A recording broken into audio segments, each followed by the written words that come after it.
হ্যাঁ, তো আজকের ক্লাসটা মেইনলি কিসের জন্য? মেইনলি হচ্ছে গ্রুপ সি, মানে স্কুল সার্ভিস কমিশন দ্বারা আয়োজিত যে গ্রুপ সির পরীক্ষা, এটা হচ্ছে সেই গ্রুপ সি, মানে ক্লারিক্যাল, স্কুল লেভেলের ক্লারিক্যাল এক্সাম। এখানে কত নম্বর কোশ্চেন থাকে? এখানে কোশ্চেন থাকে কত নম্বর তোমরা সবাই জানো। কত নম্বর কোশ্চেন থাকে? 15 নম্বরের কোশ্চেন থাকে। এবং 15টা নাম্বার কিন্তু অত্যন্ত ভাইটাল, মানে আউট অফ 60, যেখানে 15 নম্বর মানে অত্যন্ত ভাইটাল। ওকে, তো সেই আজকের ক্লাসে আমি সেটা নিয়েই আলোচনা করব, কিভাবে তোমরা এই 15 নম্বর কোশ্চেন পাবে সেটা নিয়ে আমি আলোচনা করব। যা যে 15 নম্বর কোশ্চেন অত্যন্ত গুরুত্বপূর্ণ, তো কোন কোন টপিক থেকে কোশ্চেন গুলো আসবে সেটাও অত্যন্ত গুরুত্বপূর্ণ, সেটাও আমাদেরকে জানতে হবে। ঠিক আছে, যেমন একটু করার জন্য আমি একটু মানে বোঝানোর জন্য আমি একটু তোমাদের এটা দেখিয়ে দিচ্ছি, প্রিভিয়াস ইয়ারে কি কোশ্চেন এসেছিল সেটা একটু আমি দেখিয়ে দিচ্ছি। তারপরে আমি আজকে কিভাবে পড়াশোনা করবে সেটা নিয়ে আলোচনা করবো। ঠিক আছে, দেখো প্রিভিয়াস ইয়ারে কি কোশ্চেন এসেছিল আমি একটু দেখে নিই। দেখো প্রিভিয়াস ইয়ারে কি, কোথা থেকে কি কোশ্চেন এসেছিল। 1 নম্বর কোশ্চেন দেখো, কি বলা আছে, 1 or 2 stars were still dash, মানে এটা একটা টেন্সের কোশ্চেন। কোথা থেকে? না, এটা একটা টেন্সের কোশ্চেন। তাহলে টেন্স থেকে একটা কোশ্চেন এসেছিল, আমি বলে দেবো। আচ্ছা, এখানে বলছে একটা সেন্টেন্স দিয়ে দিয়েছে, দেখো, the boys who wanted to play football were disappointed when it rain, মানে যারা খেলতে চেয়েছিল, ফুটবল খেলতে চেয়েছিল, কিন্তু তারা হতাশ হয়ে গিয়েছিল যখন এটা বৃষ্টি হলো। তাহলে এই সেন্টেন্সটাকে বলছে এটা কমপ্লেক্স সেন্টেন্স, নাকি না কম্পাউন্ড সেন্টেন্স, না সিম্পল সেন্টেন্স, না মিক্সড সেন্টেন্স। দেখো মিক্সড সেন্টেন্স বলে কোনো কিছু হয় না, তোমাকে বলতে হবে কমপ্লেক্স সেন্টেন্স, কম্পাউন্ড সেন্টেন্স আর সিম্পল সেন্টেন্স। যদিও উত্তর হচ্ছে কমপ্লেক্স সেন্টেন্স, কিন্তু কেন কমপ্লেক্স সেন্টেন্স সেটা আমি ক্লাসে ডিসকাস করবো। ঠিক আছে, 33 নম্বর কোশ্চেন যেটা দিয়েছে, দেখো একটা সেন্টেন্স বলে দিয়েছে, হচ্ছে I will try to be on time, আমি সময় মতন পৌঁছানোর চেষ্টা করব, but do not worry when I am late. বলছে আমি যদি লেট হই তার জন্য কিন্তু কি করো না, মানে মানে মানে উদ্বিগ্ন হয়ে না। তাহলে এই যে হোয়েন পার্টে ভুল আছে, কেন ভুল আছে সেটাকে তোমাকে জানতে হবে। এখানে অ্যান্সার হবে ইফ, মানে ইফ হওয়ার কথা ছিল, এটা হোয়েন হয়েছে, তাহলে ডি পার্টে ভুল আছে। কেন আছে সেটা আমি গ্রামাটিক্যাল টপিক গুলোকে না আলোচনা করলে তুমি বুঝতে পারবে। এবারে ভেরি ভেরি ইম্পর্টেন্ট, বলছে একটা লাইন দিয়েছে, আমরা ছোটবেলায় যে পড়েছিলাম না কোশ্চেন, কি পড়েছিলাম, the solitary reaper, solitary reaper written by William Wordsworth. William Wordsworth যে কবিতা সলিটারি রিপার লিখেছিল, সেখান থেকে একটা লাইন তুলে দিয়েছে, বলছে হাম্বেল এই কথাটার মানে কি। হাম্বেল কথাটার মানে কি, সেই কথাটার মানে কি, সেখানে তোমাকে সেই কবিতাটাও তোমাকে জানতে হচ্ছে। ঠিক আছে, মানে এটা কি, এটা কমনলি ইউজড ওয়ার্ড, যার মানে কি আমরা মোরাললেস সবাই জানি, কিন্তু তবুও অনেকে ভুল করে আসবে, সেটা দিয়েছে। ঠিক আছে, তার মানে কি, এটা হচ্ছে সিনোনিম। তাহলে কি দিয়েছে, সিনোনিম দিয়েছে, তাই তো। সিনো অ্যান্টো তাহলে আমাকে পড়তে হবে। কি বললাম বুঝতে পারছে, যে সিনোনিম অ্যান্টোনিম আমাকে কিন্তু পড়তে হবে।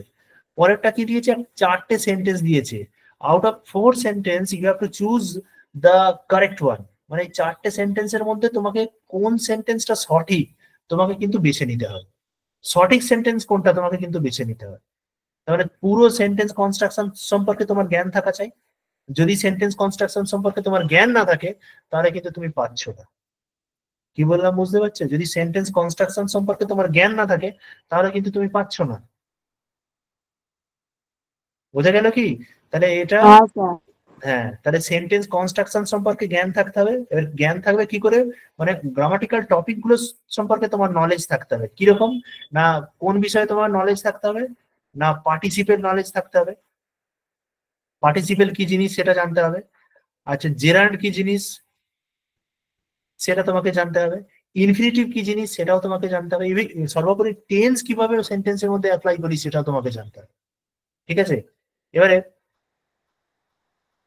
পরবর্তী কোশ্চেন যেটা দিয়েছে, দেখো কি বলেছে, একটা সেন্টেন্স বলেছে, বলছে another baffling change that I notice in him nowadays is that he avoids to speak to me, মানে আজকাল দিনে হঠাৎ করে তার মধ্যে একটা পরিবর্তন দেখতে পাচ্ছি, যে সে আমার সঙ্গে কথা বলতে চাইছে না, এড়িয়ে যাচ্ছে। তাহলে এই যে কোথায় ভুল আছে, ডি পার্টে ভুল আছে। কেন, কেন ভুল আছে, না আমরা সবাই জানি, এটা আমি বলে দিচ্ছি, এই যে অ্যাভয়েড এর পরে পরের যে ভার্বটা বসাবো, তার সর্বদা জিরান্ড ফর্ম হয়, মানে তার সঙ্গে আইএনজি যুক্ত হবে। তাহলে আমরা বলতে পারি অ্যাভয়েড স্পিকিং টু মি। যেমন ছোটবেলায় কি পড়তো, ছোটবেলায় যখন ক্লাস করতাম তখন ম্যাডাম বা স্যারেরা পরীক্ষা শুরু হলে কি বলতো, স্টার্ট রাইটিং। আর যখন পরীক্ষা শেষ লাস্ট ঘন্টার বেল পড়তো, বলতো স্টপ রাইটিং বলতো না? হ্যাঁ স্যার। স্টপ কথাটার পরে কি করতো, কি ইউজ করতো, বলতো স্টপ রাইটিং। কেন বলতো স্টপ রাইটিং? কারণ স্টার্ট এবং স্টপ এবং অ্যাভয়েড এই তিনটে শব্দের পরে আমাদের কি করতে হয়, শুধু এই তিনটে নয় আরো আছে, সেগুলো আমি ক্লাসে বলবো। কি না, এই তিনটে শব্দের পরে ভার্বের কি হয় না আইএনজি যুক্ত হয়, স্টপ রাইটিং। বোঝা গেল কি? তাহলে আমার ভুল কোথায় আছে? বি পার্টে ভুল আছে। তাহলে এটা যে যদি জানা থাকে তবেই করতে পারবেন, নইলে করতে পারবেন। আচ্ছা এবার কি বলছে, বলছে write an abstract of this এসে। এই যে এই এসেটার অ্যাবস্ট্রাক্টটা কি, কি ব্যাপারটা কি, এই অ্যাবস্ট্রাক্ট শব্দের মানে কি? অ্যাবস্ট্রাক্ট শব্দের মানে অনেকে বলবে কেউ কনক্লুশন, ঠিক আছে, কেউ বলে দেবে কনক্লুশন অ্যাবস্ট্রাক্ট মানে, কেউ মানে অ্যাবস্ট্রাক্ট মানে তো স্যার অনুপ্রাস জানি, সেটা আবার কি, এটা তো নয়। আর অ্যাবস্ট্রাক্ট মানে যেটা সে নন লিভিং হয়, যাকে আমরা ছুঁতে পারি না, দেখতে পাই না, শুধুমাত্র অনুভব করতে পারি, সেই অ্যাবস্ট্রাক্ট কি? না সেটাও না। এখানে অ্যাবস্ট্রাক্ট হচ্ছে এস এর অ্যাবস্ট্রাক্ট বলতে, মানে অ্যাবস্ট্রাক্ট মানে কি, অ্যাবস্ট্রাক্ট বলতে সামারিকে বলা হয়। ঠিক আছে, কোশ্চেন কিন্তু সহজ নয়, কোশ্চেন কঠিন, কঠিন মানে মোটামুটি মডারেট কোশ্চেন। কিন্তু তোমার ইংরেজি মডারেট মানে কি, আমরা যদি সহজ কোশ্চেন মারি তুক্কা তাক্কা মেরে মোটামুটি আমরা আউট অফ 15 মোটামুটি 8-9 পেরে মানে পেয়ে যেতে পারি। কিন্তু এখানে তুক্কা মারার কোনো জায়গা নেই, মানে তোমাকে পড়তে হবে, পড়াশোনা করতে হবে, মানে অ্যাকর্ডিং যেমন ভাবে গাইডলাইন দেবো ঠিক সেই রকম ভাবে তোমাকে পড়াশোনা করতে হবে। Otherwise there is no chance to score good marks in the examination. এক্সামিনেশনে কোনো চান্স নেই তুমি ভালো মানে মার্কস করবে। ঠিক আছে, তোমাকে পড়াশোনা করতেই হবে। তুমি যদি ভাবো ধর দেখবো মাঝখানে একটু আগে একটু আধটু দেখে নিলে হয়ে যাবে, তো এটা গ্রুপ সির পরীক্ষা, এটা আর ইংরেজি অত কি কঠিন আসবে, যে আপ টু আমরা ক্লাস 10 পর্যন্ত যা পড়াশোনা করেছি দ্যাট ইজ এনাফ, মানে সেটা খুব যথেষ্ট। না, সেটা যথেষ্ট নয়। ঠিক আছে, এখানে কম্পিটিটিভ এক্সামিনেশন মানে কি, তোমাকে কম্পিটিটিভ ওয়েতে পড়াশোনা করতে হবে। একাডেমিক পড়াশোনা ছেড়ে দিয়ে তুমি কি পড়েছিলে নাকি এখানে এই অ্যাবস্ট্রাক্ট শব্দের মানে কি, would you mind moving the car, তুমি কি কিছু মনে করবে যদি গাড়িটাকে একটু সরিয়ে দেওয়া হয়? তাহলে এই যে উপরের সেন্টেন্সটা এটা কি, এটা কি বলতে চাইছে, উড ইউ মাইন্ড? ছোটবেলায় কোনোদিনও খুব কম স্যার শিখিয়েছে, এই যে এরকম ভাবে সেন্টেন্স হলে সেটাকে কি বলা হয়? বলা হয় না I would like to draw the appropriate attention, I would like to draw the attention of appropriate authority through your esteem daily. আমরা যখন এডিটোরিয়াল লিখতে লেটার লিখতে যেতাম তখন কি করতাম, উড দিয়ে শুরু করতাম না? মানে কিসের জন্য, আমি একটা পোলাইট রিকোয়েস্ট করছি, তাই তো, অনুনয় বিনয় করছি। আমরা যখন সেন্টেন্সের শুরুতে কি লিখতাম, যে I would like to draw the attention of appropriate authority through your esteem daily to publish there in a few lines about the high prices of essential commodities. মানে দৈনন্দিন জীবনের বা নিত্য প্রয়োজনীয় জিনিসপত্রের দাম হুড় করে বাড়ছে, সেই বিষয়ে যদি আমাকে 2-3 লাইন লেখার সুযোগ দেন তাহলে আমি খুব কৃতজ্ঞ থাকবো। মানে এটা কি, ইটস এ পোলাইট রিকোয়েস্ট, তাই তো? তাহলে বলছে এই যে সেন্টেন্সটা কি, কিসের সুর দিচ্ছে এটাকে, রিকোয়েস্টের সুর, না সাজেশন, না কোয়েরি, না অ্যাডভাইস, কোনটা? তাহলে অবশ্যই পোলাইট রিকোয়েস্ট। বুঝতে পারলে কি? আমি বললাম could you lend me your pen to write something, বলে তোমার পেনটা কি ধার দেবে আমাকে কিছু লেখার জন্য? এই যে কুড দিয়ে যদি শুরু করি, তাহলে কুড, এই কুড শব্দটাকে কেন ব্যবহার করি? কুড তো জেনারেলি ক্যানের পাস্ট টেন্স, তা কেন আমি ক্যানের পাস্ট টেন্সকে কুড হিসাবে ব্যবহার করি সেন্টেন্সে? সেটা কি সর্বদা পাস্ট টেন্সেই ব্যবহৃত হয় না প্রেজেন্ট টেন্সে ব্যবহার করা যায়? কেন ব্যবহার করি, তাহলে এটাও তোমাকে জানতে হবে। বলছে আই ক্যানট আন্ডারস্ট্যান্ড। এবারে দেখো আন্ডারস্ট্যান্ড শব্দটার মানে কি, আন্ডারস্ট্যান্ড মানে মেক আউট, মেক আউট মানে কি বুঝতে পারা। তাহলে আমাকে কি পড়তে হবে, ফ্রেজাল ভার্ব পড়তে হবে। দেখো হোল্ড অন মানে কি ওয়েট করা, গিভ আউট মানে কি, গিভ আউট মানে অ্যাডভাইস, আর গিভ অ্যাওয়ে মানে কি বিতরণ করা, আর গিভ আউট মানে পাবলিশ করা হয়। ঠিক আছে, তার মানে তোমাকে কি করতে হবে না, তোমাকে ফ্রেজাল ভার্ব পড়তে হবে, মানে যেটাকে গ্রুপ গ্রুপ ভার্ব বলি, ফ্রেজাল ভার্ব পড়তে হবে, গ্রুপ ভার্ব পড়তে হবে, কারণ এগুলো ভেরি ভেরি ইম্পর্টেন্ট। আর PSC clerkship, WBPS, PSC clerkship যারা দিয়েছে সেখানে দেখেছো ফ্রেজাল ভার্ব 4টে কোশ্চেন দিয়েছিল। তা ফ্রেজাল ভার্ব একটা ইম্পর্টেন্ট জিনিস এবং ইম্পর্টেন্ট একটা টপিক হয়ে যাচ্ছে তোমাদের, মানে একটা কোশ্চেনের জন্য তোমাকে পুরো ফ্রেজাল ভার্ব পড়তে হবে। এবারে দেখো তার জন্য পুরোটা করতে হবে না, তার জন্য কিছু সাজেস্টিভ আমি দেবো, এবং তারপরে মানে আমি আমার এই ক্লাসে যা প্র্যাকটিস করাবো that is enough for the examination. মানে পরীক্ষায় মানে ক্লাসে যেগুলো প্র্যাকটিস হবে সেটা পরীক্ষার জন্য একদম এনাফ, বাইরে কোনো কিছু আমার মনে হয় না। এবার নিজের কিছু বুদ্ধিমত্তা দেখো, মানে আউট অফ 15 আমি তোমাকে 10টা কমন কোশ্চেন দেবো, 10টা কমন কোশ্চেন দেবো। মানে একই টাইপের কোশ্চেন তোমাকে আমি দেবো, তুমি সেখানে অ্যান্সার করে আসতে পারো। 40 নম্বর কোশ্চেন কি বলছে, Rahim's doctor advised him to dash as a cure for his sore থট। তার গলাটা ভেঙে গেছে, ঠিক আছে, তো গলাটা ভেঙে যাওয়ার জন্য ডাক্তার তাকে বলেছে গার্গেল করতে। এবার গার্গেল বানান কি, GUR, গার্গেল আমরা শব্দটা জানি না, GAR, গার্গেল আর গার্গেল, এটার মানে কোনটা হবে সঠিক অ্যান্সার? তোমরা কেউ বলতে পারবে না, খুব কমই আছে বলতে পারবে, দুই একজন হয়তো কি বলতে পারবে। হবে কি? হ্যাঁ, এ হচ্ছে GARGLE, গার্গেল, ঠিক আছে, বি হবে সঠিক ডি অ্যান্সার। হবে, আমি ডি বলছি, এটা ভুল হ্যাঁ, করেছিলাম মনে হয় আগে। ঠিক আছে, ডি গার্গেল হবে হবে। সঠিক অ্যান্সার, GUR হবে না। আচ্ছা, গার্গেল মানে কি, জল দিয়ে ওই নুন, নুন দিয়ে জল দিয়ে গরম জল দিয়ে গলাতে কি করে, গলায় মানে গলাটাকে যাতে উপশম, মানে একটু উপশম হয়, সেই জন্য জল দিয়ে এটাকে গার্গেল করা, সেটা হচ্ছে গার্গেল। আর গার্গেল মানে কি, এই শব্দটা যে হয় সেই শব্দটাকে বলা হয় গার্গেল। আর ওই নুন চিনি, নুন নুন জল দিয়ে গরম করা বা বেটাডাইন দিয়ে গার্গেল করা, সেটা হচ্ছে গার্গেল। অপশন বি হবে সঠিক অ্যান্সার। তাহলে দেখতে পেলে। এবার বলছে কারেক্ট সেন্টেন্স। দেখো, যদি সেন্টেন্স সম্পর্কে তোমার যদি আইডিয়া না থাকে, দেখেছো, টেন্স সম্পর্কে, একদম সাধারণ টেন্স সম্পর্কে যদি আইডিয়া না থাকে, তাহলে কিন্তু বলছে চারটে সেন্টেন্স দিয়েছে, কোনটা সঠিক অ্যান্সার হবে। ভূপেন, চারেরটা হবে। ভূপেন ডু নট আছে, ভূপেন ডু নট নোজ আছে, ভূপেন ডিড নট নোজ আছে, তাহলে ভূপেন ডাজ নট হবে। আমরা জানি থার্ড পার্সন সিঙ্গুলার নাম্বার হলে ভার্বের শেষে এস বা ইএস যোগ হয়, তাই তো? আমরা এটা জানি তো, third person singular number, Bhupen একটা নাম, এটা থার্ড পার্সন সিঙ্গুলার নাম্বার। যদি থার্ড পার্সন সিঙ্গুলার নাম্বার হয়, আমরা কি করি, ভার্বের শেষে এস বা ইএস যোগ করি। তাহলে ডু আছে, ডু এর সঙ্গে আমরা কি করি, ইএস যোগ হবে। কেন ইএস হয় না, কোনো শব্দের শেষে ও থাকলে সেটাকে প্লুরাল করতে গেলে কি করতে হয়, ইএস করতে হয়, তাই তো? তাহলে এখানে সঠিক অ্যান্সার হবে ডাজ।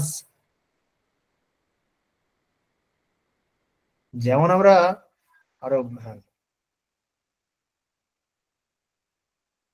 এবার বলছে প্রিপোজিশন, প্রেপোজিশন। প্রেপোজিশন কি বলছে, what is the time dash year watch. তোমার ঘড়িতে কটা বাজে, ইন ইয়ার ওয়াচ বলবো, অন ইয়ার ওয়াচ বলবো, বাই না অ্যাট? সবাই জানি আমরা বাই হয়, ঘড়ি বোঝালে কি করে আমরা বাইকে ইউজ করি। কোশ্চেন নাম্বার 43 কি করছে দেখো। এবার দেখো, বলছে গ্রুপ অফ এলিফ্যান্টকে আমরা এলিফ্যান্টকে কি বলে দেবো, তাকে কি বলবো, কালেকশন না স্কুল না লিটার না হার্ড?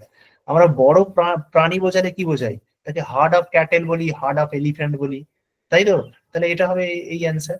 তাহলে এটা আমরা কি দেখতে পাচ্ছি, এটা কালেকটিভ নাউন, কালেকটিভ নাউন। তাহলে কয়েকটা কালেকটিভ নাউনকেও তোমাকে মুখস্থ করতে হবে, আদারওয়াইজ সম্ভব না, ঠিক আছে। 44 কোশ্চেন কি বলছে, I regret to inform you that. আমি দুঃখের সঙ্গে সঙ্গে তোমাকে জানাচ্ছি কি, এই যে বলছে the above would be the beginning of a letter conveying, এই যে I regret to inform you, বলছে কি বলতে চাইছে, একটা কি খবর দিচ্ছে, স্যাড নিউজ নাকি না ডিনায়ার, ডিনিয়াল, নাকি না এমার্জেন্সি, নাকি না অ্যাকসেপ্টেন্স, কোনটা বলছে? তাহলে একটা স্যাড নিউজ কে বলছে। এই যে রিগ্রেট শব্দ দিয়ে শুরু করা কি, মানে দুঃখের খবর, বলছে দুঃখের সহিত জানাচ্ছি, তাই তো? তাহলে অ্যান্সার কি, স্যাড নিউজ। 45 কোশ্চেন কি বলছে, অ্যান্টোনিম। ট্রিভিয়াল শব্দের মানে কি, ট্রিভিয়াল শব্দের মানে কি, ইনসিগনিফিক্যান্ট, মানে তুচ্ছ ব্যাপার।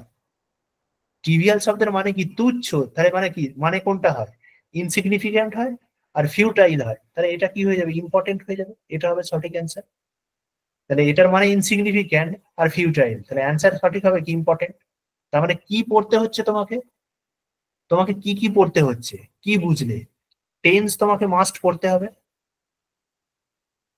মডালস পড়তে হচ্ছে তোমাকে, তোমাকে গ্রুপ ভার পড়তে হচ্ছে, প্রেপোজিশন পড়তে হচ্ছে, প্রেপোজিশন পড়তে হচ্ছে, তোমাকে ওয়ান ওয়ার্ড সাবস্টিটিউশন পড়তে হচ্ছে, ওয়ান ওয়ার্ড পড়তে হচ্ছে। আচ্ছা, তোমাকে কি করতে হচ্ছে আর, সিনো পড়তে হচ্ছে, অ্যান্টো পড়তে হচ্ছে, মানে অ্যান্টোনিম, মানে সব মানে সমার্থক শব্দ বিপরীত শব্দ পড়তে হচ্ছে, তাই তো? আর কি, সেন্টেন্স, সেন্টেন্সও তোমাকে পড়তে হচ্ছে। তার মানে এই কয়েকটা টপিকের ওপর কি করেছিল না, আগের বারে কোশ্চেন এসেছিল, এই কয়েকটা টপিকের ওপর কোশ্চেন এসেছিল, ঠিক আছে। তাহলে এবারে মানে এই টপিক গুলোই কি স্যার পড়বে পরীক্ষায়, কি আমরা এই টপিক গুলো পড়ে গেলেই হয়ে যাবে, নাকি না আরো কিছু পড়তে হবে? যখন ইংরেজি যখন গ্রামার শুরু করছি, তাহলে আমি কয়েক মাসের মধ্যে, যে নোটিফিকেশন বেরোনোর পর আশা করি মোটামুটি 4 মাস সময় থাকবে, 4 মাসের মধ্যে আমি পুরোটাকে কমপ্লিট করব। মানে আমার পড়ানোর সঙ্গে তাল দিয়ে তোমাদেরকেও কিন্তু পড়াশোনা করতে হবে, পুরোটাকে কমপ্লিট করব, যাতে তোমরা সহজেই কোশ্চেন অ্যান্সার করতে পারো। কি বললাম বুঝতে পারছো? কি টপিকটা পড়ালাম, কি জিনিসটা, মানে কি কি কোশ্চেন এসেছিল তোমরা বুঝতে পেরেছো? আচ্ছা, এবারে আমি বুঝিয়ে দিলাম কি কি পড়তে হবে। এবারে এসো যে সত্যি আমি কেমন করে পড়বো, কোন জিনিসগুলোকে পড়বো, তাহলে একটু দেখে নিই।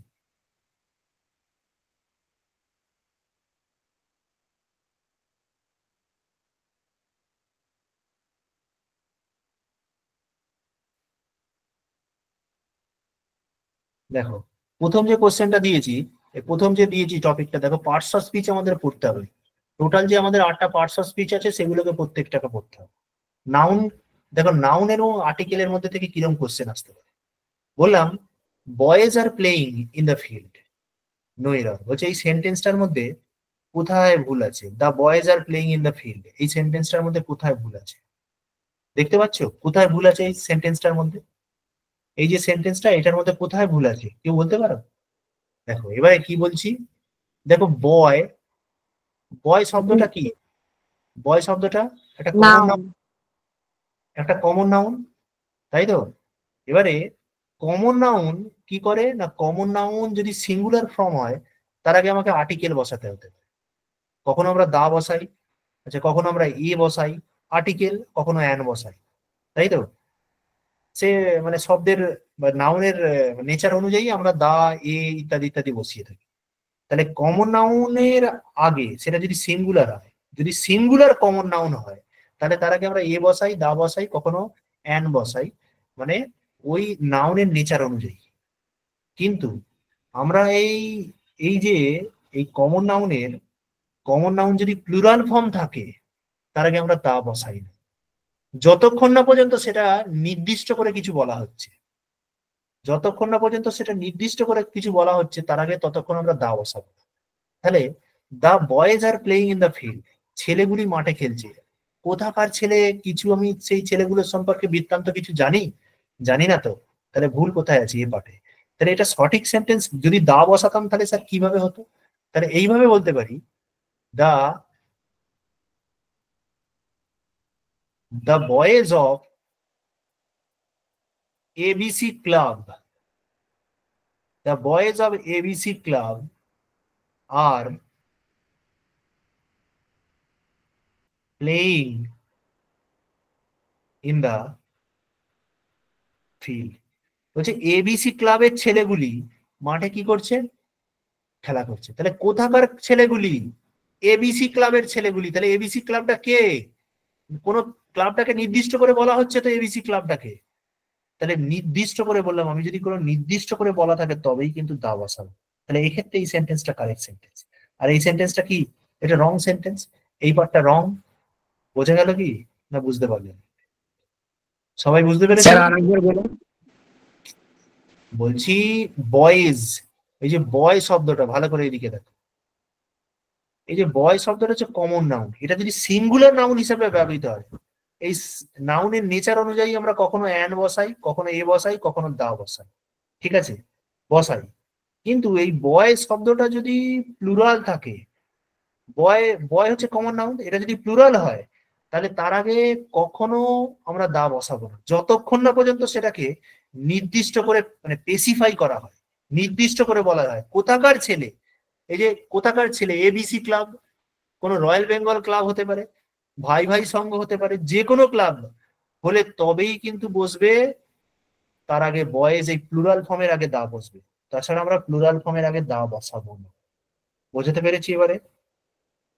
হ্যাঁ স্যার বুঝতে পেরেছি স্যার। ক্লিক। হ্যাঁ স্যার বুঝতে পেরেছি। হ্যাঁ স্যার, ক্লিয়ার। এবারে কোশ্চেন নাম্বার 2 কি বলছে?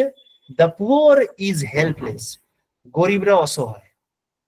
গরিবরা অসহায়, পুয়ার ইজ হেল্পলেস। আচ্ছা এবারে দেখো তো, মানে ম্যাটারটা ভালো করে দেখো। এই যে যখনই আমি বলছি এই পুয়ার, পুয়ার শব্দটা, পুয়ার শব্দটা কি না, এটা একটা অ্যাডজেক্টিভ। তাহলে অ্যাডজেক্টিভের আগে যখন আমরা দা বসিয়ে দিই তখন সেটা কমন নাউন হয়ে যায়। আচ্ছা কমন নাউন কাকে ইন্ডিকেট করে? কোন নাউনের জাতকে ইন্ডিকেট করে না, মানে পুরো জাতটাকে ইন্ডিকেট করে তো। আচ্ছা মনে করো হ্যাঁ, আমরা বলছি, আমি বলছি ম্যান, ম্যান মানে কি, আমরা সবাই তো মানুষ, তাহলে সবাই তো মানুষ, ম্যান শব্দটা দ্বারা কাকে ইন্ডিকেট করছে, আমরা এই ক্লাসে যতজন আছি সবাই তো ম্যান। তাহলে এটা কি, এটা কোন নাউন, এটা কমন নাউন, তাই তো? তাহলে এটা কমন নাউন। আমি যে হ্যাঁ বয় স্যার। বলেছিলাম, বয় বলতে কাকে বোঝাচ্ছি, এই যে বয় শব্দটা আমরা বললাম, বয় বলতে কাকে বোঝাচ্ছি, এটাও তো কমন নাউন, মানে সমস্ত ছেলে যাত্রাকে বোঝাচ্ছে, তাই তো? তাহলে এবারে হ্যাঁ বলছি স্যার। এগুলো তো কমন নাউন, মানে এ পুরো যাত্রাকে বোঝাচ্ছে। আমি বলতে চাইছি পুয়োর শব্দ মানে কোনো অ্যাডজেক্টিভের আগে যদি দা বসিয়ে দেওয়া হয় তখন সেটাকে পুরোটাকে কমন নাউন বোঝানো হয়, মানে পুরো একটা সেকশনকে বোঝানো হয়। আর যখনই সেকশনকে বোঝানো হবে অ্যাডজেক্টিভ দ্বারা, তখন তারপরে যে ভার্বটা বসবে সেই ভার্বটা হবে প্লুরাল, তারপরে যে ভার্বটা হবে সেই ভার্বটা হবে প্লুরাল। তাহলে দ্য পুয়ার ইজ হেল্পলেস বলবো না আমরা, কি বলবো? Are helpless. Poor are helpless. Got it? বুঝতে পেরেছো? তাহলে দেখো আমি নাউন এবং আর্টিকেল থেকে কি ধরনের একটা কোশ্চেন পেলাম। ধরো এই কোশ্চেনটা দিয়ে দিল দ্য পুয়ার ইজ হেল্পলেস বলে নো এরর দিয়ে দিল, কোথায় ভুল কোথায় খুলবে? তোমার যদি জানা না থাকে তুমি করতে পারবে? হারগিজ পারবে, সম্ভব নয়। ঠিক আছে, এবারে নাউন এবং নাম্বার থেকে কি ধরনের কোশ্চেন আসতে পারে? নাউন এবং নাম্বার, স্যার এই যে ইনফরমেশন বলছে all the information is correct, সমস্ত ইনফরমেশন কারেক্ট, তাহলে কোথায় ভুল আছে? ইনফরমেশনটা ভুল আছে, এই পার্টটা ভুল আছে। কেন বলতো না, নাউনের ক্ষেত্রে কিছু কিছু নাউন আছে, কিছু কিছু নাউন আছে যেই নাউন গুলো সর্বদা সিঙ্গুলারে ব্যবহৃত হয়, তাহলে ইনফরমেশন সেরকম একটা সিঙ্গুলার নাউন, এরপরে এর সঙ্গে এটাকে যখন প্লুরাল হিসাবেও ব্যবহার করি, যাই করি না কেন, এর সঙ্গে কোন রকম এস ইয়েস ইত্যাদি ইত্যাদি যোগ হয়। ঠিক আছে, মনে করো সিনারি,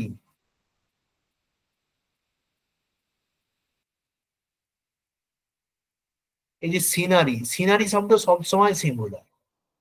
ঠিক আছে, ইনফরমেশন, সিনারি, এগুলো কি সর্বদা সিঙ্গুলার, এর সঙ্গে কোনো রকম এস যোগ হয় না, তাহলে ইনফরমেশনস করে রেখেছি আমি, তাহলে ভুল। আচ্ছা স্যার, এই নাউন এবং কেস থেকে কি বলা হয়, কি কি ধরনের কোশ্চেন আসতে পারে স্যার নাউন এবং কেস থেকে? নাউন এবং কেস থেকে কেমন কোশ্চেন আসতে পারে ভালো করে দেখো। এই যে বলছে the table's leg are strong, বলছে টেবিলের পা গুলো খুব স্ট্রং। এবারে এই এই জায়গাটা ভুল আছে, কেন ভুল আছে বলো তো?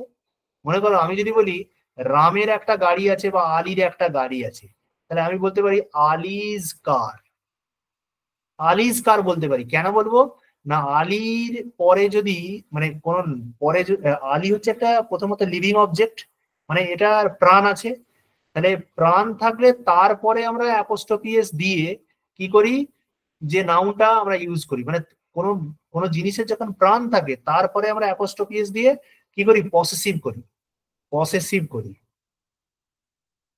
ঠিক আছে, পসেসিভ বলে কেউ পজিটিভ বলে, যাই হোক আমরা করি থাকি। কিন্তু কোন নন লিভিং অবজেক্ট, কি বললাম, কোন নন লিভিং অবজেক্ট, কোন নন লিভিং অবজেক্টের পরে আমরা অ্যাপোস্ট্রোফি এস দিই। এই যে টেবিলস লেগ দিয়েছি, টেবিলের কি প্রাণ আছে নাকি? প্রাণ তো নেই, তাহলে আমরা অ্যাপোস্ট্রোফি এস দেবো না। তাহলে এটাকে কিভাবে লিখলে ঠিক হতো স্যার? তাহলে এইরকম ভাবে লিখলে ঠিক হতো, দা লেগস অফ টেবিল, তাহলে এটা হচ্ছে সঠিক, the legs of table, tables leg বলে কোনো কথা হয় না। তাহলে এটা যদি জানা থাকে তবেই তুমি ঠিক করতে পারবে, আদারওয়াইজ ঠিক করতে পারবে। তাহলে ভুল কোথায় আছে, এই পাটে ভুল আছে। আচ্ছা এবারে প্রোনাউন স্যার, তাহলে আমাকে পড়তে হবে, নাউন না পড়লে আমি এতগুলো কোশ্চেনের অ্যান্সার দিতে পারবো। আচ্ছা প্রোনাউনের তাহলে তুমি কোশ্চেন কিভাবে করবে? বলছে it is I who has done the work. মনে করো এই যে ইট দেখতে পাচ্ছ, ইট হচ্ছে একটা প্রোনাউন, তাহলে ইট কি করা হয়, ইট দিয়ে কোনো সাবজেক্টের ওপর কি করা হয়, জোর দেওয়া হয়, ইট দিয়ে কোনো সাবজেক্টকে জোর দেওয়া হয়, জোর দেওয়ার ইংরেজিটা কি, এমফাসিস, কোনো সাবজেক্টের ওপর জোর দেওয়া হয়, তাহলে ইট দিয়ে কি করা হয়, কোনো সাবজেক্টের ওপর জোর দেওয়া হয়। এবারে তাহলে যে সাবজেক্টের উপর জোর দেওয়া হবে সেই সাবজেক্টটার নমিনেটিভ কেস হবে, নমিনেটিভ কেস মানে কি আই হবে, কোনো মি ফি হবে না, মি মাইন ইত্যাদি ইত্যাদি কিছু না, তাহলে এটা আমি সাবজেক্টিভ কেস বা নমিনেটিভ কেস বসিয়েছি। এবারে ওই বাক্যের মধ্যে যে বিভার বসবে সেই বিভারটা বসবে according to the subject, subject কে আই তো, তাহলে আয়ের পরে কি হওয়া উচিত ছিল? হ্যাভ হওয়া উচিত ছিল। হ্যাঁ তাহলে এখানে কি করেছি আমরা? হ্যাজ করেছি, তাহলে ভুল। সঠিক অ্যান্সার কি হবে? হ্যাভ। হ্যাঁ হ্যাঁ। বোঝা গেল? আরে যারা আছো বলো, বুঝতে পারলে কিনা বলো। স্যার স্যার আবার বলুন, বুঝতে পারলাম না। বুঝতে পারোনি? আরেকবার বলুন স্যার। আচ্ছা, আবার একবার বলছি, দেখো।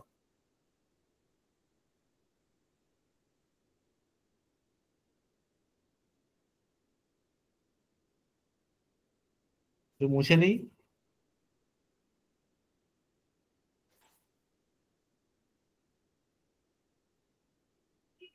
বলছে এই যে দেখতে পাচ্ছ, বলছে ইট ইজ আই। তাহলে ইট দিয়ে কি করা হয়? ইট হচ্ছে একটা প্রোনাউন। ইট দিয়ে কি করা হয় না, সাবজেক্টের ওপর কি করা হয়? জোর দেওয়া হয়। হ্যাঁ, জোর দেয়া হয়। এবারে যেই সাবজেক্টের ওপর জোর দেব সেই সাবজেক্টটা কোন কেস হবে? নমিনেটিভ কেস হবে। Nominative case. নমিনেটিভ কেস বলতে কাকে বোঝানো হয়? মানে সাবজেক্টের ফার্স্ট ফর্মটাই হবে। একটা সাবজেক্টের কটা ফর্ম হয়? তিনটে। সাবজেক্টিভ কেস, অবজেক্টিভ কেস আর নমিনেটিভ কেস। তাহলে আই হচ্ছে সাবজেক্টিভ কেস, মি হচ্ছে objective case, R my are mine এটা হচ্ছে পজেসিভ কেস। তাহলে আমি বলছি কোনো সাবজেক্টের উপর যখন জোর দেওয়া হয় ইট দিয়ে, তখন এই ফর্মটা হয়। ইন দ্য সিমিলার ওয়ে, হি যদি থাকে সাবজেক্টিভ কেস, হিম হবে অবজেক্টিভ কেস, হিজ হ্যাঁ কি হবে? Possessive case. তাহলে আমরা সাবজেক্টিভ কেস হিসাবে এইটাকে বসাবো। ঠিক আছে? তাহলে এখানে আমি আই বসিয়েছি, ঠিক বসিয়েছি। আমার বক্তব্য হচ্ছে এই আই এর পরে যদি কোনো রিলেটিভ প্রোনাউন থাকে এবং তারপরে যে বিভার্বটা বসবে সেটা কাকে ফলো করবে? এই আই কে ফলো করবে। মানে সাবজেক্ট যদি আই থাকে তাহলে আই কে ফলো করবে, যদি হি থাকতো তাহলে হি কে ফলো করতো। তাহলে আই আছে, তাহলে আই কে ফলো করলে কি হবে? হ্যাভ হবে না হ্যাজ হবে? হ্যাভ হবে। এবারে বুঝতে পেরেছো? হ্যাঁ স্যার। ক্লিয়ার হয়েছে? যারা বুঝতে পারছিল না বুঝতে পেরেছো? তাহলে স্যার বিএডটা ভুল তো? হ্যাঁ, তাহলে বি এরটা ভুল, তাহলে বি পার্টটা ভুল। ঠিক আছে? আচ্ছা, এবারে দেখো প্রেপোজিশন থেকে আমি কিভাবে কোশ্চেন করবো। বলছে butter is made dash milk. Made of milk বলবো? এখন দুটো প্রিপোজিশন হবে, দুটোর মধ্যে কনফিউশন হবে। ছেলেরা বলবে, কেউ বলবে অফ, কেউ বলবে ফ্রম। তাহলে সঠিক অ্যান্সার কি হবে? সঠিক অ্যান্সার হবে ফ্রম। কেন হবে? মনে করো যেই জিনিসটা থেকে একটা জিনিস উৎপত্তি হচ্ছে, মনে করো দুধ, মিল্ক। মিল্ক থেকে কি তৈরি হচ্ছে? বাটার। বাটার কোথা থেকে তৈরি হয়? মিল্ক থেকে তো। আচ্ছা, এবার হ্যাঁ মনে করো চেয়ার, সরি,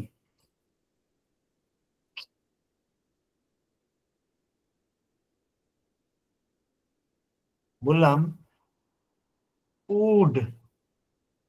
কাঠ থেকে কি তৈরি হয়? চেয়ার, বেঞ্চ ইত্যাদি ইত্যাদি। আচ্ছা, মিল্ক থেকে যখন বাটার তৈরি হচ্ছে, তাহলে বাটার থেকে আবার কি মিল্কে ফিরিয়ে নেওয়া যাবে? না স্যার। না স্যার। যাবে না। তাহলে মিল্কের রাসায়নিক পরিবর্তন হয়ে বাটার হয়ে যাচ্ছে।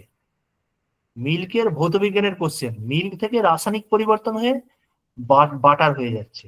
আর এখানে কাঠ থেকে চেয়ার তৈরি হচ্ছে। আরে যেই কাঠ সেই তো চেয়ার। চেয়ারটাকে আমি ভেঙে দিলে সে তো কাঠই থাকবে।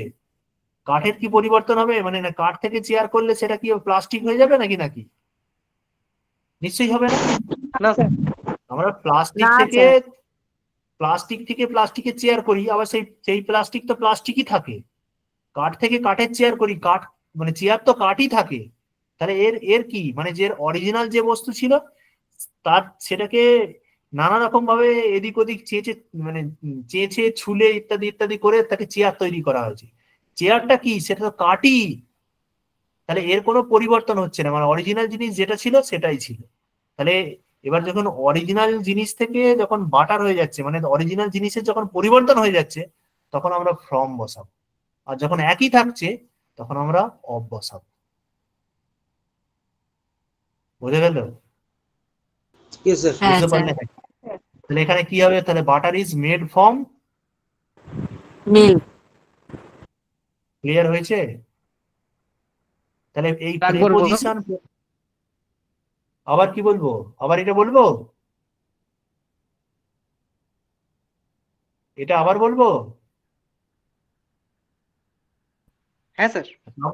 আবার বলছি, বলছি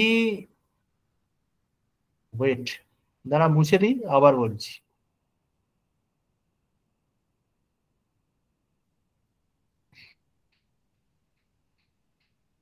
মনে করো এটা হচ্ছে মিল্ক, ভালো করে দেখবে, কনসেন্ট্রেশন রাখবে। মিল্ক, এটা হচ্ছে মিল্ক আর এটা হচ্ছে উড। মিল্ক থেকে তৈরি হচ্ছে কি না, মনে করো কার্ড, কার্ড তৈরি হচ্ছে। আর উড থেকে তৈরি হচ্ছে কি, মনে করো বেঞ্চ। কার্ড মানে কি, দই তো, হ্যাঁ স্যার। দই। আর বেঞ্চ মানে জানো, তাহলে মিল্ক থেকে কার্ড তৈরি হচ্ছে, বলছে মিল্ক থেকে যখন দই তৈরি হচ্ছে, দই তৈরি হচ্ছে, দইকে তুমি কি আবার মিল্কে ফিরিয়ে নিয়ে যেতে পারবে? না স্যার। পারা যাবে না তো। তাহলে মিল্ক থেকে যখন দই তৈরি হয়ে যাচ্ছে, তাহলে মিল্কের রাসায়নিক পরিবর্তন হয়ে দই হচ্ছে, মানে তার মানে অরিজিনাল যে জিনিসটা ছিল সেটা থেকে মানে যে জিনিসটা নতুন হলো সেটা পুরোপুরি আলাদা জিনিস একটা। কিন্তু যখন আলাদা জিনিস, কিন্তু কাঠ থেকে যখন বেঞ্চ তৈরি হচ্ছে, কাঠের বেঞ্চ, সেটা তো কাঠই থাকছে, মানে অরিজিনাল জিনিসের কোনো পরিবর্তন হচ্ছে, হচ্ছে না। তাহলে একটা জিনিস থেকে যখন অন্য একটা জিনিস উৎপত্তি হচ্ছে, তার যখন পরিবর্তন না হবে তখন অফ, আর যখন পরিবর্তন হয়ে যাবে তখন হচ্ছে ফ্রম। তাহলে এখানে কি হবে, butter is made from milk, তাহলে এটা হবে সঠিক অ্যান্সার। এবার বুঝতে পেরেছো? Yes sir. হ্যাঁ স্যার। আচ্ছা এবারে বলো, বলছে he lives dash farming, say farming এর ওপর বসবাস করে, মানে এগুলোকে বলা হয় অ্যাপ্রোপ্রিয়েট প্রেপোজিশন। মনে করো লিভ, লিভ ইন অথবা অ্যাড। আমরা কি ইন মানে কি বলি, বিগ প্লেস বা কোনো ফেমাস প্লেস বসবাস করা, আর স্মল প্লেস বা কোনো অপরিচিত জায়গায়, অতটা পরিচিতি নেই সেই জায়গায় বসবাস করা। তাহলে ছোট বড় জায়গা বললে লিভ, লিভ ইন, আর ছোট জায়গা বললে লিভ অ্যাট। রিভ্যাট। হ্যাঁ, এবারে মনে করো বললাম লিভ অন, লিভ অন মানে কি, কারো মেন ফুড, মেন প্রধান যে খাদ্য, সেই প্রধান খাদ্য খেয়ে যদি বেঁচে থাকে, মানে গরু কি খায় বা কি খায়, গরু ঘাস খায়, তাহলে আমি বলতে পারি the cow lives on grass, তাই তো, লিভস অন গ্রাস, তাহলে তার ঘাস খেয়েই বেঁচে থাকা প্রধান। আমি বললাম মাছরাঙা পাখি জলজ পানির উপর নির্ভর করে বেঁচে থাকে, তাহলে বলতে পারি the Kingfisher lives on water bodies, তাহলে প্রধান খাদ্য যেটা থাকে লিভ অন বলা হয়। আচ্ছা এবারে মনে করো লিভ বাই, লিভ বাই মানে কি, কারো প্রফেশন,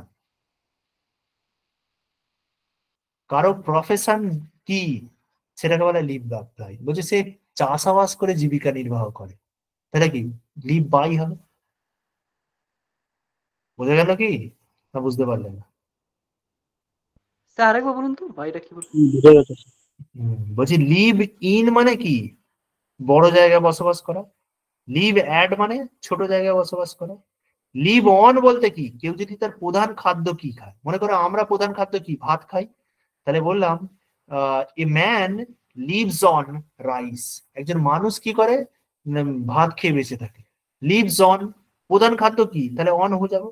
বললাম একটা মাছরাঙা পাখি কি খেয়ে বেঁচে থাকে, জলজ পানির উপর নির্ভর করে, তাহলে বললাম a kingfisher lives on, lives on কি না, লিভস অন ওয়াটার বডিজ, জলজ পানির উপর নির্ভর করে বেঁচে থাকে। ঠিক একই রকম ভাবে কেউ যদি কোন কাজ করে বেঁচে থাকে, তার প্রফেশন কি, সেটাকে যদি ইন্ডিকেট করা হয়, তখন তাহলে আমরা তাকে বলবো লিভ বাই। বললাম হি লিভস বাই ফার্মিং, সে চাষাবাস করে বেঁচে থাকে। বুঝতে পেরেছো?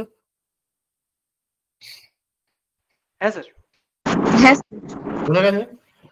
এবারে বলছে ভার্ব, ভার্ব থেকে কি পড়তে পারে, বললাম doctor dash left the hospital, এই যে কোশ্চেনটা দেওয়া আছে, বলছে এর উপরে গুলো ক্লিয়ার ডক্টর, করে দিন, কোনটা ওগুলো একটু ক্লিয়ার করে দিন না, উপরের গুলো মুছে দিন, ইরেজ মুছে করে দিলে দিন। পিডিএফটা লাগবে না? স্যার লাগবে লাগবে স্যার। তাহলে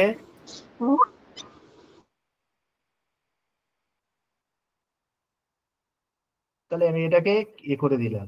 আচ্ছা, এবারে বলছি দ্য ডক্টর, এই কোশ্চেনটা এখানে আলোচনা করছি। বলছে ডক্টর ডিপার্টেড অথবা লেফট দ্য হসপিটাল। আচ্ছা, মনে করো ট্রেন ট্রেন স্টেশন ছাড়লো, তাহলে আমি বললাম the train left the station, আমি বলতে পারি। কিন্তু ডাক্তার হসপিটাল ছাড়লো মানে কি, বলবো the doctor left the hospital yesterday at 9 PM। Howrah থেকে রাজধানী এক্সপ্রেস 4টের সময় ছাড়ে, আমি বললাম দ্য রাজধানী express left the Howrah station at 4 PM yesterday, গতকাল 4টের সময় ছেড়েছিল। তাহলে লেফট বলতে পারি। কোনো ট্রেন, কোনো অবজেক্ট কোনো জায়গায় ছাড়লো বা কোনো ট্রেন, কোনো গাড়ি, তখন আমরা লেফট। কিন্তু যে ডাক্তার হসপিটাল, সে তো চাকরি করে, সে যখন তার মানে আমরা যারা চাকরি করি, এই যে আমি যখন অফিস যাই, অফিসে গিয়ে কি করি, অফিসে গিয়ে আমি আমার অ্যারাইভাল আছে, অ্যারাইভাল, আমি ডিপার্চার দিই, আমি অ্যারাইভাল দিই, আমি ডিপার্চার দিই, মানে আমি পৌঁছালে কখন পৌঁছাচ্ছি সেটাকে আমি অ্যারাইভাল। আর যখন অফিস ছাড়ছি তখন কি হবে, ডিপার্চার। তাহলে কি বলবো, দ্য ডক্টর ডিপার্টেড। তাহলে সঠিক অ্যান্সার কি হবে, ডিপার্টেড। বুঝে গেল? বুঝতে পারলে? হ্যাঁ, স্যার স্যার বলো। স্যার মানে ওই এরোপ্লেনের ক্ষেত্রেও তো ওই ডিপার্ট হবে তো, এরোপ্লেনের ওখানে তো ডিপার্চার আছে না? এরোপ্লেন হবে টেক অফ। না না, সেটা তো টেক অফ ওপরে, ওটা বুঝেছি না, ওখানে যে ডিপার্চার টাইম থাকে না, মানে যখন ঢোকে তখন তো ডিপার্চার বলে থাকে না? হ্যাঁ, ডিপার্চার টাইম, কিন্তু যখন ছেড়ে চলে চলে যায় তখন কি বলা হয়, টাইমের জায়গায় অ্যারাইভাল ডিপার্চার বলা থাকে। হ্যাঁ। ঠিক আছে, কিন্তু তুমি যখন ছাড়ছো তখন ট্রেন ছাড়লে বলা হয় লেফট দ্য স্টেশন, আর এরোপ্লেন যখন মানে ছাড়ে তখন বলা হয় টেক অফ, আর যখন Take off। নামে ফিরে আসে তখন তাকে বলা হয় ল্যান্ডিং। বুঝতে পেরেছো? হ্যাঁ Yes, স্যার। sir. কিন্তু মানুষ যদি ছাড়ে তখন তার মানে কোনো অফিসে যদি তুমি কাজ করতে যাও, তাহলে সেক্ষেত্রে তোমার কি হবে, ডিপার্টেড। বোঝা গেল? স্যার অনেক সময় ভেহিকেলস এর ব্যাপারেও ডিপার্চারটা লেখা থাকে দেখেছি।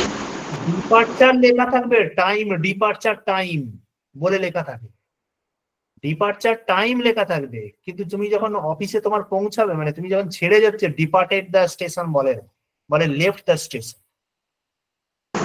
আচ্ছা স্যার। আচ্ছা, এবারে পরে টেন্স থেকে কিভাবে কোশ্চেন আসতে পারে, বলছে ইউজ অফ প্রপার ভার্ব, সঠিক ভার্ব। বলছে তুমি যদি সঠিকভাবে মেডিসিনটা খেতে, তাহলে খুব তাড়াতাড়ি সেরে যেতে। মানে যদি একটা আনফুলফিল্ড কন্ডিশনকে ইন্ডিকেট করে, অতীতকালে যদি আনফুলফিল্ড একটা কন্ডিশনকে ইন্ডিকেট করে, আনফুলফিল্ড কন্ডিশনকে যদি ইন্ডিকেট করে, তখন আমরা কি করি না, আমরা জেনারেলি মাইট মাইট হ্যাভ কে ইউজ করে থাকি, কুড হ্যাভ কে ইউজ করে থাকি, উড হ্যাভ কে ইউজ করে থাকি, বাট এক্ষেত্রে মাইট হ্যাভ হবে। কেন হবে এটা ক্লাসে বলবো। তুমি যদি যদি যেই সেন্টেন্স, দুটো সেন্টেন্সের মধ্যে যেটাতে তুমি মাইট হ্যাভ ইউজ করছো, তাহলে প্রথম সেন্টেন্সটা কি করতে হবে, তোমাকে হ্যাড ইউজ করতে হবে, মানে এটা একটা কন্ডিশনাল সেন্টেন্স হয়ে গেল। কন্ডিশনাল সেন্টেন্স বলছে তুমি যদি সঠিকভাবে মেডিসিন খেতে, if you had taken medicine timely, তাহলে if he had taken medicine timely he might have got cure soon, সে খুব তাড়াতাড়ি সেরে উঠতো, কিন্তু খায়নি, আনফুলফিল্ড রয়ে গেছে, তার শরীরটা খারাপই থেকে গেছে। তাহলে এটা conditional tense and sequence of টেন্সে এটা আছে। ঠিক আছে, এটা পড়াবো। কোশ্চেনটা অনেকেই বুঝতে পারলেন আমি জানি, কিন্তু এই এক্ষুনি এই মুহূর্তে বোঝাতে গেলে আমাকে আজকে ক্লাসটা ওইটা নিয়েই বোঝাতে হবে। এবার বলছে অ্যাডজেক্টিভ, অ্যাডজেক্টিভের কিভাবে এরর কারেকশন কিরকম থাকবে অ্যাডজেক্টিভ থেকে কোশ্চেন। বলছে he is one of the best boys in the class, ক্লাসের সব থেকে ভালো ছেলে। কোন পার্টে ভুল আছে, এই পার্টে কোনো ভুল নেই। কেন বলো তো ভুল নেই, আমরা ওয়ান অফ দিয়ে কোনো যদি সেন্টেন্স থাকে, মানে ওয়ান অফ যদি বাক্যের মধ্যে থাকে, তাহলে ওয়ান অফ এর পরে যে নাউনটা থাকে, ওয়ান অফ এর পরে যে নাউনটা থাকে, সেই নাউনটা কি হবে, প্লুরাল নাউন। সেই নাউনটা কি হবে, প্লুরাল নাউন। তাহলে one of the boys, one of the best boys, ঠিক আছে, ইন দ্য ক্লাস। তাহলে হি ইজ ওয়ান, কোনো ভুল নেই, সেন্টেন্সে কোনো ভুল নেই। তাহলে এটাকে বলা হয়, এই ওয়ানটাকে বলা হয় ইনডেফিনাইট প্রোনাউন। Indefinite pronoun. এবার ইনডেফিনাইট প্রোনাউন বাক্যের মধ্যে কিভাবে ব্যবহৃত হয় সেটা আলোচনা করব। অ্যাডভার্ব কিভাবে কিভাবে কোশ্চেন আসতে পারে, বললাম হি স্পিক্স ওয়েল ইংলিশ। আচ্ছা, আমরা কি বলতে পারি হি স্পিক্স ওয়েল ইংলিশ, না আমরা এরকম ভাবে বলতে পারি যে হি স্পিক্স ইংলিশ ওয়েল? কোনটা বলবো, হি স্পিক্স ইংলিশ ওয়েল বলবো না হি স্পিক্স ওয়েল ইংলিশ বলবো? স্যার সেকেন্ড এটা, হি স্পিক্স ইংলিশ ওয়েল। কেন বলো তো বলবো না, মনে করো এই বাক্যের ভার্বের পরে যদি কোনো অবজেক্ট থাকে, তাহলে অবজেক্টের পরে আমরা অ্যাডজেক্টিভ দেবো, অ্যাডভার্বকে বসাই।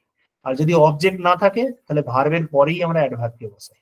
বললাম হি, ভালো করে দেখো, হি রানস ফাস্ট, সে দ্রুত দৌড়ায়। আচ্ছা, এই যে রানস, এই রানটা কে? ভার্ব। দ্রুত দৌড়ায়, তাহলে ভার্বের পরে কোনো অবজেক্ট আছে? অবজেক্ট নেই, তাহলে আমি কি বসিয়ে দিয়েছি? অ্যাডভার্বকে বসিয়ে দিয়েছি। অ্যাডভার্ব কে? এই ফার্স্ট শব্দটা হচ্ছে অ্যাডভার্ব, ঠিক আছে? কিন্তু এই যে বলছে সে বলে, কি বলে ইংরেজি, তাহলে হি স্পিক্স ইংলিশ ওয়েল, ইংলিশটা কি? অ্যাডজেক্টিভ। তাহলে অ্যাডজেক্টিভ, ইংলিশটা হচ্ছে নাউন মানে অবজেক্ট, তাহলে অবজেক্ট থাকলে তারপরে আমরা অ্যাডভার্ব বসাবো। আর যদি অবজেক্ট না থাকে শুধু ভার্বের পরেই আমরা অ্যাডভার্বকে বসাবো। He runs fast. আর যদি এবার বলছে কি না he speaks English well, speaks এর পরে একটা ইংলিশ এসে যাচ্ছে, অবজেক্ট এসে যাচ্ছে, সেই জন্য আমরা অ্যাডভার্বকে ইংলিশের পরে মানে অবজেক্টের পরে বসাবো। বোঝা গেল? তাহলে অবজেক্ট অ্যাডভার্ব থেকে এই ধরনের কোশ্চেন আসতে পারে। আচ্ছা, এবারে কনজাংশন থেকে কি কোশ্চেন আসতে পারে, কেমন কোশ্চেন, মানে এগুলো একটা করে আনসার কোনটা হলো স্যার? হ্যাঁ বলো। বলছিলাম আনসার তাহলে কোনটা হলো? তাহলে আনসার কোনটা, কোন পার্টটা বলে? হি স্পিক্স ওয়েল ইংলিশ, তাহলে কোন পার্টটা ভুল আছে? ওয়েল ইংলিশ হবে না, বি পার্টটা ভুল আছে।